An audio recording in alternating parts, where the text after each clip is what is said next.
नमस्कार, आदाब, सत श्री अकाल मित्रों, स्वागत है समाधान कार्यक्रम में आप सभी का एक बार पुनः। बेटियां बहुत उदास थी। माँ ने पूछा कि बेटी क्यों तुम उदास हो? बोला बॉस भी ऑफिस में मम्मी बहुत ज़्यादा गुस्सा करते रहते हैं, दोस्तों के साथ भी अभी थोड़ी अनबन चल रही है और साथ ही मन भी थोड़ा सा उखड़ा उखड़ा सा रहता है। जी तो करता है कि ये सब छोड़ के कहीं दूर चली जाऊं।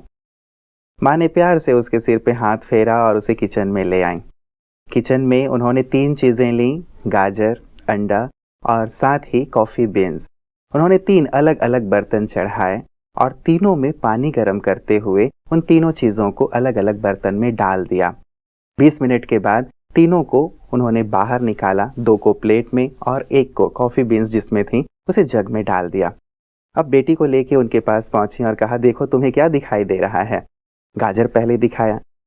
कहा गाजर है माँ, और गाजर अब नरम हो गया है। तो माँ ने कहा, देखो बेटा, तीनों के सामने एक ही प्रकार की सिचुएशन थे, खौलता हुआ पानी, लेकिन तीनों का रिएक्शन अलग अलग है। गाजर पहले कड़ा था, लेकिन अब सिचुएशन के कारण बहुत कमजोर और नरम हो गया। दूसरा, अंडा पहले बाहर से सख्त था लेकिन अंदर से नरम था, लेकिन सिचुएशन ने इसे भी बाहर से तो सख्त रखा ही रखा, लेकिन अंदर से भी बहुत सख्त कर दिया, बहुत कठोर कर दिया। लेकिन तीसरे को देखो, कॉफी बीन को, इसने न केवल अपने अस्तित्व को बनाए रखा, लेकिन खौलते हुए पानी का स्वरूप भी बदल दिया। तुम्हें ये सोचना है तुम्हें क्या बनना है। सिचुएशन या तो तुम्हें तोड़ दें, कमजोर कर दें, या अंदर से बहुत इरिटेट कर दें, सख्त कर दें, जिससे तुम्हारा रवैया सबके प्रति बहुत चिड़चिड़ापन भरा रहा हो। और तीसरी बात है कॉफी बीन, कि यदि तुम गर्म पानी के साथ अर्थात सिचुएशन के साथ ऐसे रिएक्ट करो, ऐसी डील करो कि सिचुएशन भी बहुत जल्दी सॉल्व हो जाए, उसमें भी सुगंधी भर जाए और उससे भी तुम अच्छी चीज सीख करके बाहर आओ।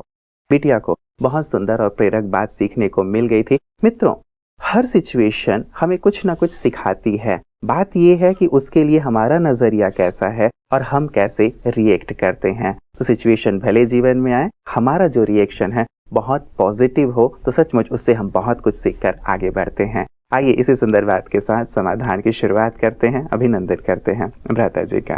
भ्राता जी, बहुत बहुत स्वागत है। भ्राता जी, कलयुग में ये तो कहा ही नहीं जा सकता कि हमारे सामने सिचुएशन ना आए, चाहे वो ऑफिस में जाने वाले लोग हों या घर में रहने वाले लोग, सिचुएशन आती जरूर है, लेकिन ये जो रिएक्शन है वो हमें जो आउटकम है, अच्छा या बुरा, वो देता है। इसके प्रति क्या कहेंगे आप? बिल्कुल यही है कि अगर मनुष्य विभिन्न सिचुएशंस में बहुत सरल चित्त रहे और रिएक्ट थोड़े अच्छे ढंग से कर दे, कहीं मुस्कुराने से बात ही समाप्त हो जाती है, कहीं कोई अच्छे शब्द बोल देने से सारा खेल ही बदल जाता है। तो रिएक्ट हम किस तरह करते हैं, कैसे बोलते हैं, हमारे एक्सप्रेशंस कैसे रहते हैं, इस पे सब कुछ डिपेंड करता है। देखिए, हम पोरू की और सिकंदर की कहानी सुनाया करते हैं कि जब पोरू अरेस्ट हो गया और सिकंदर ने पूछा, बोलो तुम्हारे साथ कैसा व्यवहार किया जाए, उसने कुछ ऐसा रिएक्ट किया ही नहीं कि वो अरेस्ट है, अब उसको मार दिया जाएगा, ये पता नहीं ये दुश्मन मेरा क्या करेगा, मेरा राज्य भी गया, जीवन भी गया, माफी मांग लो। नो, उसने कहा जैसा एक राजा दूसरे के साथ करता है। इसने इतिहास बदल दिया है। उसने सिकंदर बहुत खुश हुआ और कहा, वाह, मुझे ऐसे ही फ्रेंड चाहिए, आज से तुम मेरे फ्रेंड हुए, मुक्त कर दो इसको। तो देखिए, रिएक्ट किस तरह मनुष्य करता है। इसलिए बहुत आवश्यक है कि हम अपने को बहुत जल्दी परेशान न कर दें। परिस्थिति तो आती रहेंगी, जाती रहेंगी। किसी किसी के सामने कुछ कारणों से परिस्थिति भयानक रूप लेती है। कभी कभी हम अपने स्वभाव संस्कारों के कारण एक छोटी बात को बड़ा तूफान बना देते हैं। ये हमारे रिएक्शन पे ही डिपेंड करता है। इसलिए एक बुद्धिमान मनुष्य को, समझदार मनुष्य को यही सोचना चाहिए कि मुझे हर बड़ी बात को छोटा कर देना है, हर उलझन को सुलझाना है। मेरा काम सुलझाना है, मेरा काम समाधान है, मेरा काम उलझना नहीं है, मेरा जन्म ही समाधान के लिए हुआ है, मैं हर परिस्थिति को पार करूंगा, करूंगी। ऐसी मेंटालिटी बनाने से हम क्रोध से भी बच सकते हैं और परिस्थितियों को पार करने के हमारे अनुभव भी सुंदर हो सकते हैं। जी जी जी, ज्यादातर ये देखा जाता है कि व्यक्ति तुरंत रिएक्ट करता है।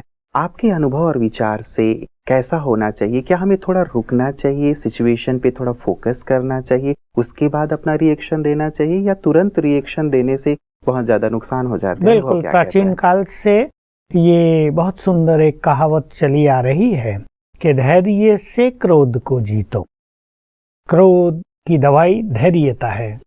और मैंने भी जब अपने क्रोध को पूरा नष्ट करने के लिए अभ्यास किए थे, मैं हमेशा सुनाता हूँ, लगभग 5 साल लगे मुझे।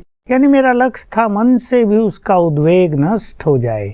विपरीत बातें सुनने पर, कुछ भी काम बिगड़ जाने पर, साथी काम करते हैं उनका कुछ उल्टा सुल्टा कर देने पर क्रोध बिल्कुल जरा भी उभरे नहीं। क्योंकि एक स्थिति वो होती है उभरे और हम शांत करें, मेरा लक्ष्य था वो उभरे ही नहीं, यानी बीज सहित नष्ट हो जाए। तो मैंने 5 साल लगाए और उसमें फाइनल अभ्यास ये थे कि नो रिएक्शन। तो तब मैंने ये पढ़ा था, श्रीमद् भगवत गीता से जाना था कि क्रोध विवेक शक्ति को नष्ट कर देता है, और जब मनुष्य का विवेक ही नष्ट हो जाएगा तो उसके कर्म भी भ्रष्ट होंगे और वो व्यक्ति छिन्न भिन्न होकर नष्ट हो जाता है। तो फिर पढ़ा कि धैर्य से क्रोध को जीतो, मनुष्य को हर समय धैर्य चित्त होना चाहिए। तो मैंने ये एक प्रैक्टिस रखी कि नो इमीडिएट रिएक्शन, मुझे ये करना है। तो मैं क्या करता था, कोई व्यक्ति मान लो कुछ बोल रहा है तो मैंने अपना मन बना लिया था कि इसको बोलने तो दो पूरा, बीच में रिएक्ट क्यों कर देना है, चुपचाप सुन रहे हैं उसकी। और कुछ चीजों में ऐसा कर लिया था कि रेस्पॉन्स करना ही नहीं है। क्योंकि क्या होता है, क्रोध ऐसा है कि दूसरे के क्रोध के वायरस जल्दी अपने में आ जाते, मुंह खोलते ही ये मुंह से आते हैं तो वो कुछ बोल रहा है, हमने बोला, बस बात भड़कने लगी, बढ़ने लगी, उत्तेजना दोनों ओर हो जाती है। तो ये बहुत अच्छी चीज है, मैंने भी इसको जीवन में अपनाया। धैर्य, सुन लें उसकी बात अच्छी तरह। पहले तो जब हम सुन लेते हैं तो दूसरे का कुछ क्रोध तो वहीं समाप्त हो जाता है। और फिर हम यदि विवेकशील हैं, उसमें क्या होगा, यदि हम क्रोधित नहीं हुए, यदि हम धैर्यवान रहे, तो हमारा चित्त शांत होने के कारण हमारी विवेक शक्ति यानी बुद्धि प्रॉपरली वर्क करेगी, और हमें क्या रेस्पॉन्स करना है वो ठीक ठीक होगा, निर्णय परफेक्ट होगा। अगर हमें क्रोध आ गया तो बुद्धि निगेटिव हो गई और हमारे बोल या जो कुछ हम रिएक्ट करेंगे वो गलत होगा, बातें बढ़ेंगी। तो इसमें ये करना चाहिए कि मनुष्य थोड़ा धैर्य धरे, एक लक्ष्य बना ले कि रेस्पॉन्स मुझे 10 सेकंड के बाद करना है। ईमेल आ गया, कोई और तरह से मैसेज आ गया, आधा मिनट जस्ट उस पर विचार करके उत्तर देना है। ये नहीं आ गया लाओ फोन दो मुझे, अब इसे सीधा करता हूँ, तुरंत रिएक्शन नहीं। 10 सेकंड, कम से कम 10 सेकंड वेट करना, थोड़ा मुस्कुरा देना, फिर रिएक्ट करना, इससे काफी फायदे हो जाएंगे। बिल्कुल, मतलब अपने रिएक्शन को बहुत हम पॉजिटिव रखें तो हमें बाद में पछताना नहीं पड़ेगा, लेकिन कॉफ़ी बीन की तरह हम सिचुएशन को भी बहुत अच्छी तरह से हैंडल कर पाएंगे और साथ ही उसे भी अपने कंट्रोल में ला सकेंगे।